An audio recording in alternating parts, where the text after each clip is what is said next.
നമ്മൾ ഒരു പദവിയിലിരിക്കുമ്പോൾ അതനുസരിച്ച് ചിന്തിക്കണം. ഒരാളൊരു ഉന്നത പദവിയിൽ, അതായത് മന്നത്ത് ആചാര്യൻ എന്ന കസേരയിൽ ഇരിക്കുമ്പോൾ അതനുസരിച്ച് ചിന്തിക്കണം. ആരിരുന്ന കസേര എന്ന് വളരെ പ്രധാനപ്പെട്ട കാര്യമാണ്. ആർക്കും ഇരിക്കാവുന്ന കസേരയല്ല.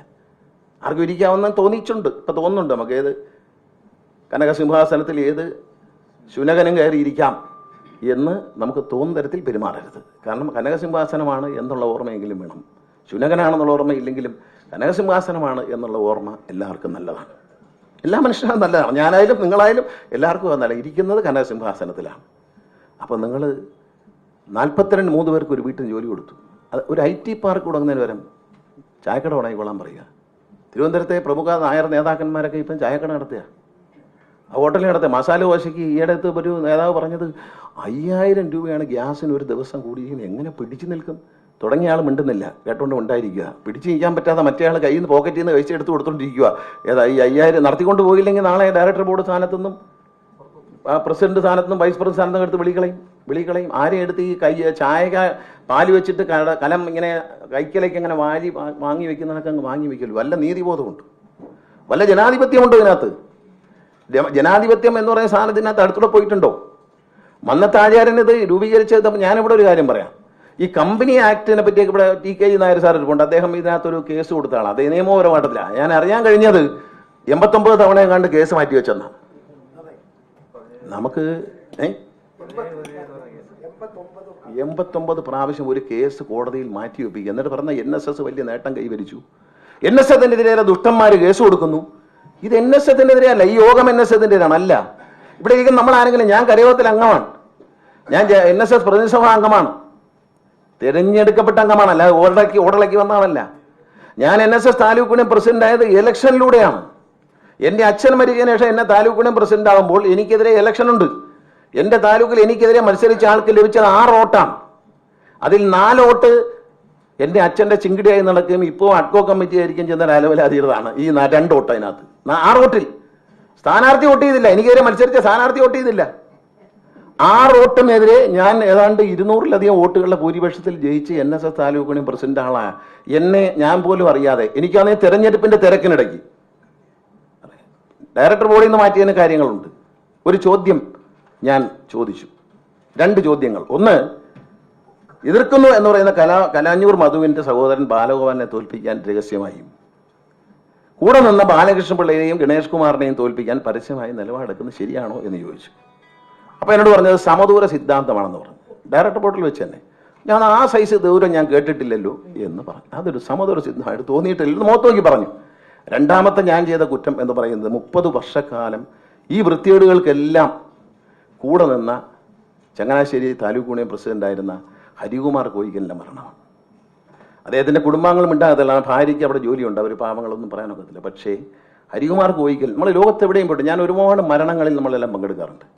മരണം കഴിഞ്ഞ് അതിൻ്റെ അടക്കം പള്ളിയിലാണെങ്കിലും വീട്ടിൻ്റെ ശ്മശാനത്തിലാണെങ്കിലും വീട്ടിലാണെങ്കിലും എവിടെയാണെങ്കിലും അടക്കം കഴിഞ്ഞ് ചിത കത്തിച്ചതിന് ശേഷം മാത്രമേ ഏത് മഹത് വ്യക്തിയുടേതും ഏത് പാവപ്പെട്ടവൻ്റെയും അനുശോചന യോഗം കൂടാറുള്ളൂ. പക്ഷേ ഹരികുമാർ കോയിക്കൽ മരിച്ച് മൃതദേഹം വീട്ടിൽ തന്നെ ഇരിക്കുമ്പോൾ സംസ്കാരത്തിന് മുമ്പേ അനുശോചനം കൂടി മകനെ യൂണിയൻ പ്രസിഡന്റായിട്ട് തിരഞ്ഞെടുക്കുകയും ചെയ്തു. അതൊരു ലജ്ജയില്ലായ്മ എന്നതിനെക്കുറിച്ച് ലോകത്തൊരാളെ കൊണ്ടല്ലാതെ അതിന് പറ്റത്തില്ല. ലോകത്ത് വേറെ ആരെ കൊണ്ട്, കാരണം ഈ ഓട്ടോമാറ്റിക്കായിട്ട് വൈസ് പ്രസിഡന്റ് ആയിരിക്കുന്ന ആൾ പ്രസിഡന്റ് മരിച്ചാൽ പ്രസിഡന്റ് ആവും. അത് 2 ദിവസം കഴിഞ്ഞാലാവും, 3 ദിവസം കഴിഞ്ഞാലാവും. പക്ഷെ ആ ദിവസം തന്നെ അവിടുന്ന് ഇറങ്ങിപ്പോയി ഈ ചിത കത്തിക്കുന്നതിന് മുമ്പേ അവിടെ ചെന്ന് യോഗം വിളിച്ചു കൂട്ടി അനുശോചനം രേഖപ്പെടുത്തി.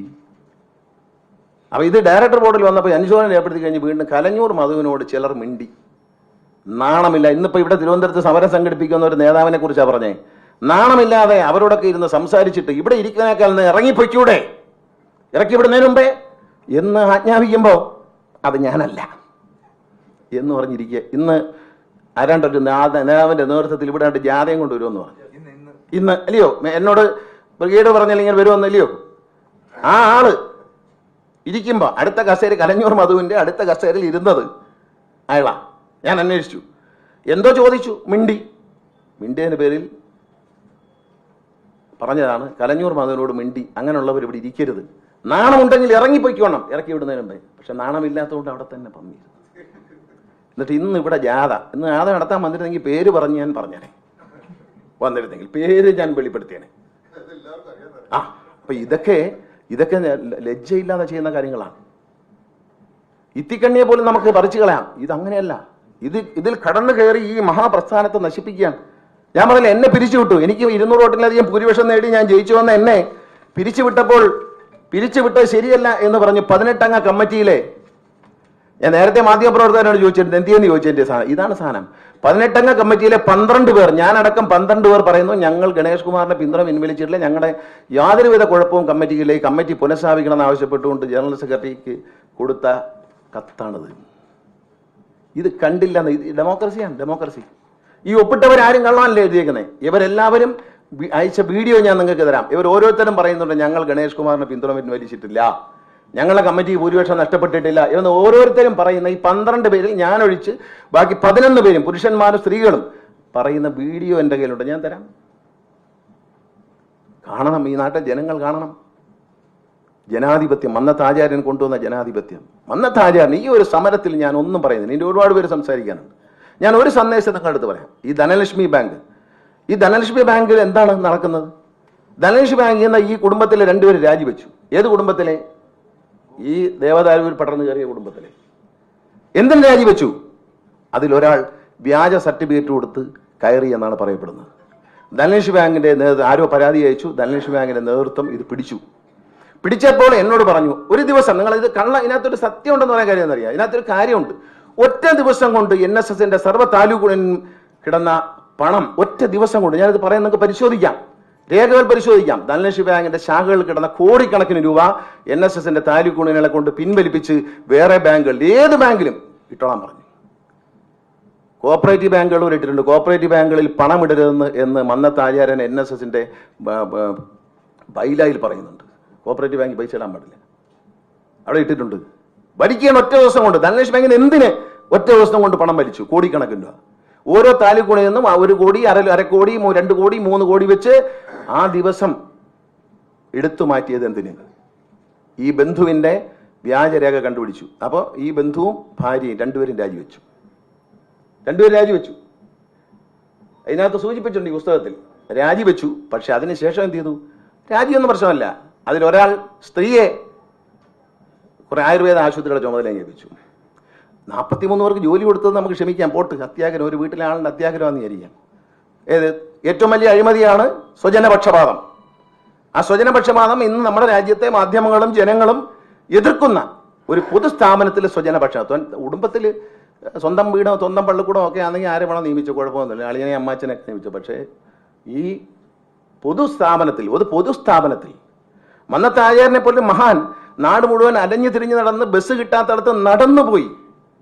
ഒറ്റ മുണ്ടെടുത്ത്, അച്ഛൻ പറഞ്ഞിട്ടുണ്ട്, എടാ ഒരു മുണ്ടെടുത്തു വരും, ഈ മുണ്ട് നനച്ച് മൂപ്പര് ഉടുത്തേച്ച് ഒരു തോർത്തും കൊടുത്തുകൊണ്ട് അവിടെ ഇരിക്കും, മുണ്ട് ഉണങ്ങുന്നവരെ. അച്ഛൻ പറയുന്ന ആ മുണ്ടഴിച്ച് അവിടെ നനച്ചിട്ട് കോണം കൊടുത്ത് ഒരു തോർത്തും കൊടുത്തേച്ച് അവിടെ ഇരിക്കും.